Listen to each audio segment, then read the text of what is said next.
Hi, my name is Justin Bush, and welcome to the CSI Group Podcast.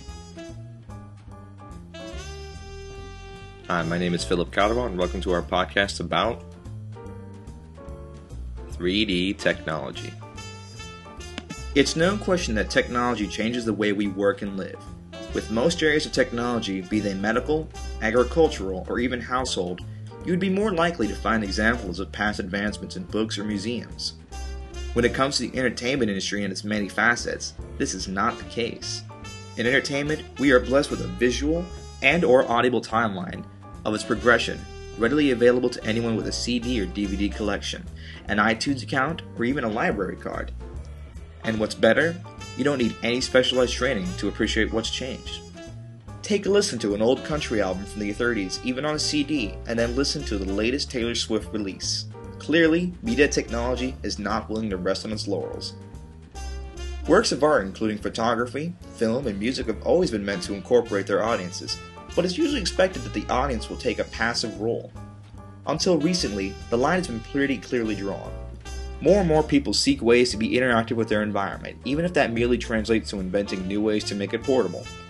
While there have been past attempts at making films audience active participants, most notably, or notoriously, being William Castle's 1959 film The Tingler, in which the seats in the auditorium were literally wired to distribute small electrical charges during specific scenes of the movie, many of these gimmicks have been flash in the pan, enjoyed for a small amount of time only to fade into the background.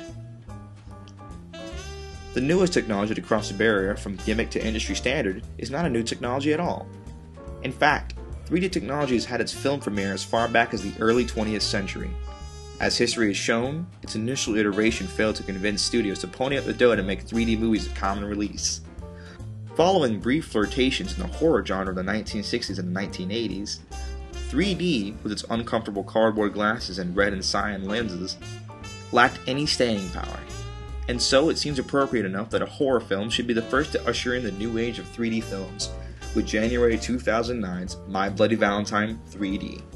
Despite a modest opening weekend and failure to take the #1 spot, the ball was set rolling and 6 more films were released in 3D within the next 6 months. As of last weekend, 10 of the top 35 movies currently in theaters are in 3D.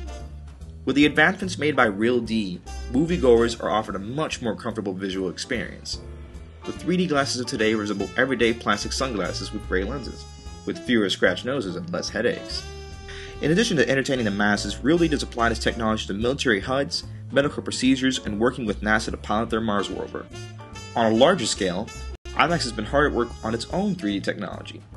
IMAX 3D uses its own specially polarized lenses and converts each non-IMAX produced film to its brand of 3D, using a proprietary process it calls digital remastering system. When filming a movie for 3D release, special dual lens cameras are used. Each lens records the action from a slightly different perspective, and the 3D glasses take each perspective into a different eye.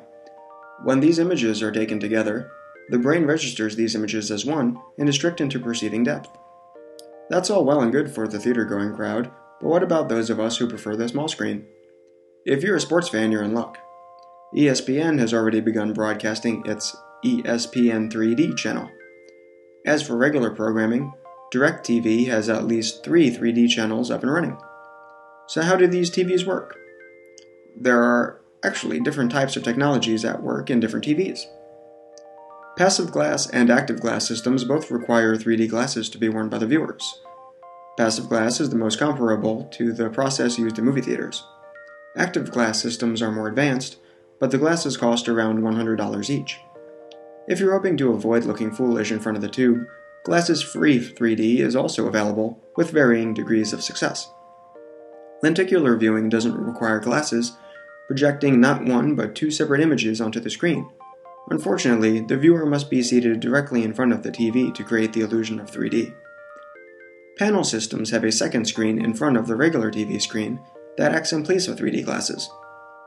Perhaps the most interesting method for 3D TVs is camera 3D. These types of TVs have a small camera on the front of the set that follows the viewer, changing the perspective of the picture to match the viewer's position. In essence, the TV watches you so you can watch it. For those of us on the go, 3D technology has also gone mobile. Next month, Nintendo will be releasing its handheld gaming device, the Nintendo 3DS. The 3DS will have two screens, one being a touchscreen, 3D photo camera, and the ability to play movies in 3D, just to name a few of its features. What's better, the 3DS doesn't require any special headgear, unlike Nintendo's first ill-fated foray into the third dimension, the Virtual Boy. LG is looking to make mobile 3D a personal experience with their new Optimus 3D. This smartphone has all the features you'd expect, but also takes 3D photos and 3D HD video. A 3D video camera is expected from Sony later in the year, and you'll be able to bring your photos to life using one of the cameras on the slate from Fuji, Panasonic, or Polaroid. YouTube.com has even begun offering its users different ways to post 3D videos. One lesson pop culture has learned in the last few years: if you want to attract the masses, go viral. Whether 3D will finally earn its rightful place among technological advancements, or if we'll tire of it once again like so many times before, remains as unclear as an old 3D image without the cardboard glasses. But one thing is for sure: 3D is changing the way films are made, television is broadcast, video games are designed, and how smartphones are loaded with geeky goodies. As long as there is a demand, content will follow, and with that content, options. Those options may just lead the way into the next phase of 3D technology, or, maybe, something even better.